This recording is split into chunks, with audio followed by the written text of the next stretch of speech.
Howdy folks, it's me, Manic coming to you from the bunker system.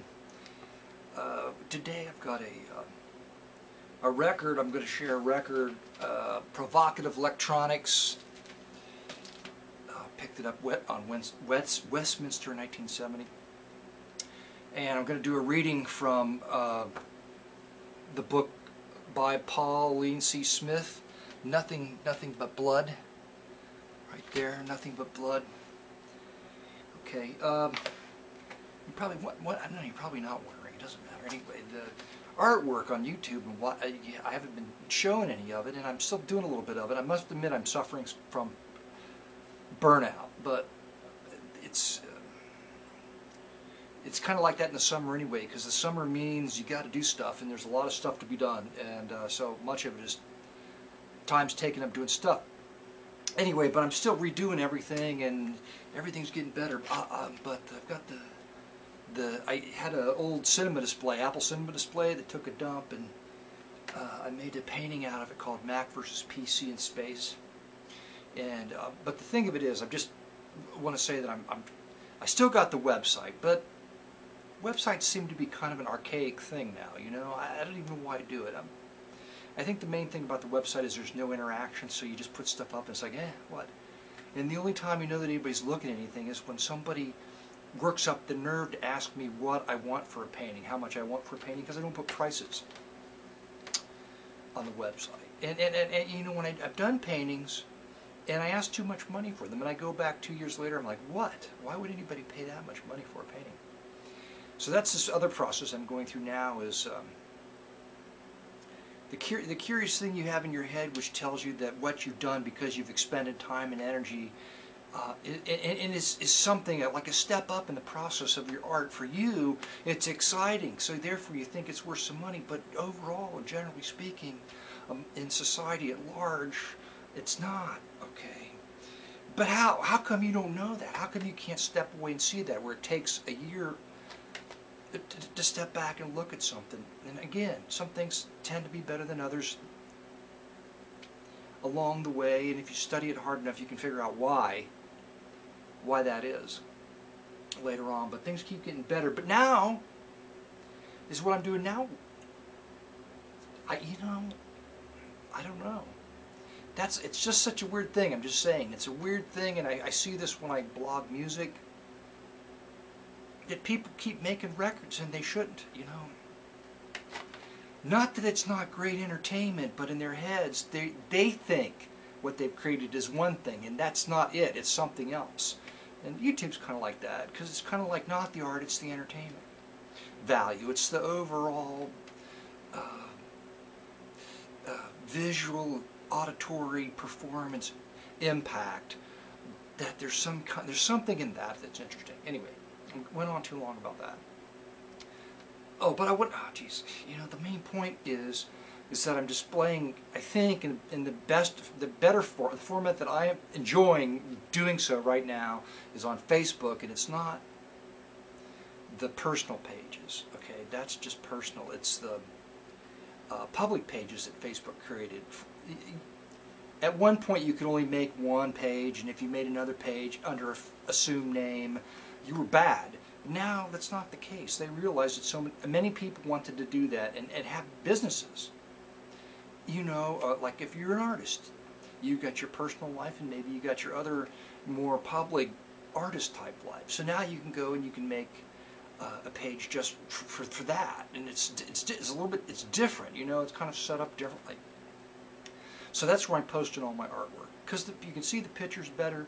There's interaction. Better than if it was a blog.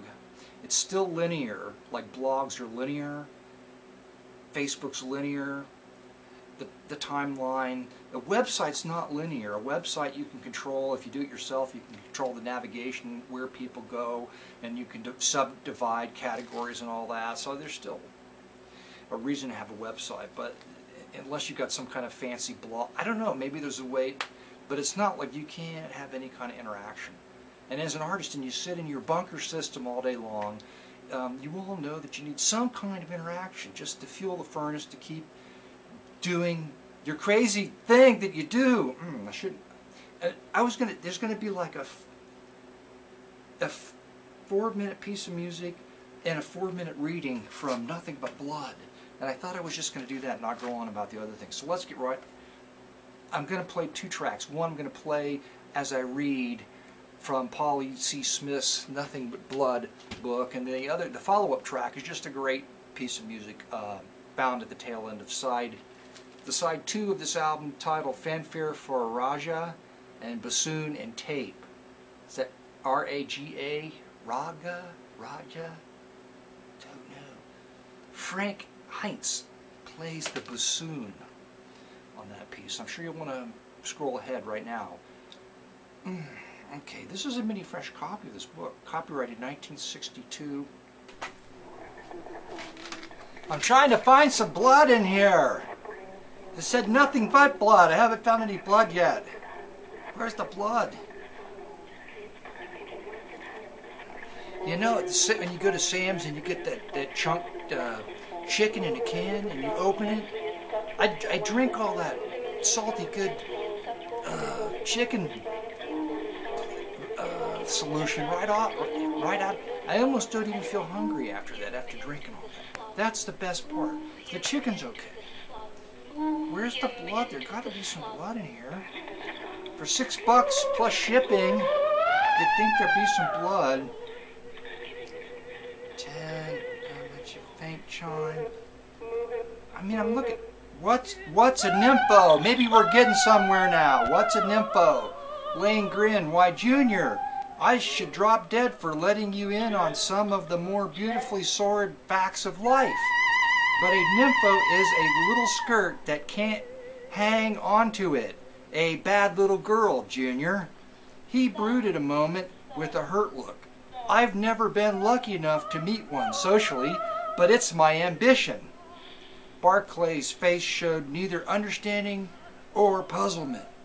Now, maybe Connie did perform this operation on the Claridge girl, conceded Lane, but I'll bet my front teeth the doctor did.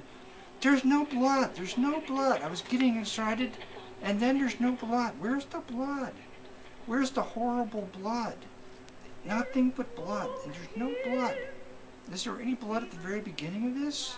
The valley of the bed snuggled into its contours in a cozy kind of chill. Her tongue protruded at the forces of the law.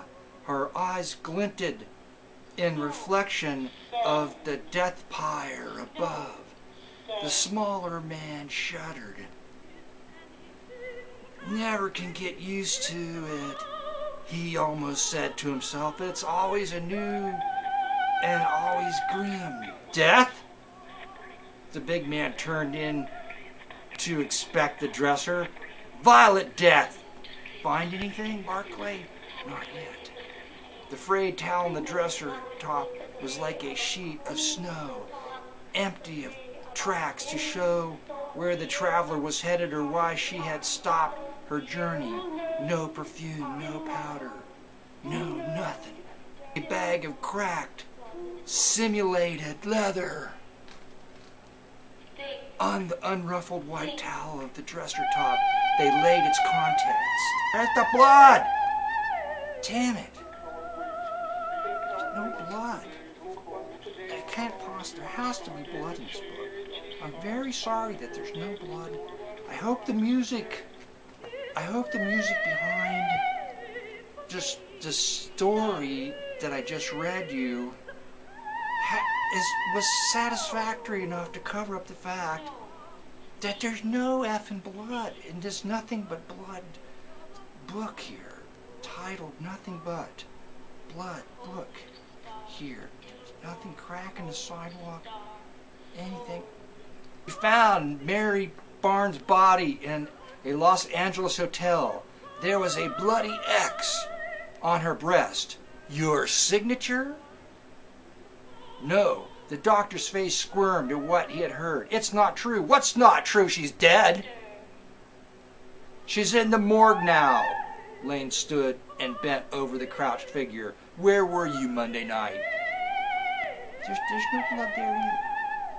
Why is there no blood on this page? There's no blood anywhere in this book. There's the girl. There's. It's all. It never ends. The marketing never ends. You'd make a lurid cover with a lurid title, and people buy the book. Even 50 years later, however much. What did I say the date was on this anyway? The editor's view. It's the best part of the book. I just read it. There it is, right on the back. I didn't even have to go to the inside. Nice cover, though. I ought to do a painting like that painting, but only with blood and nothing but.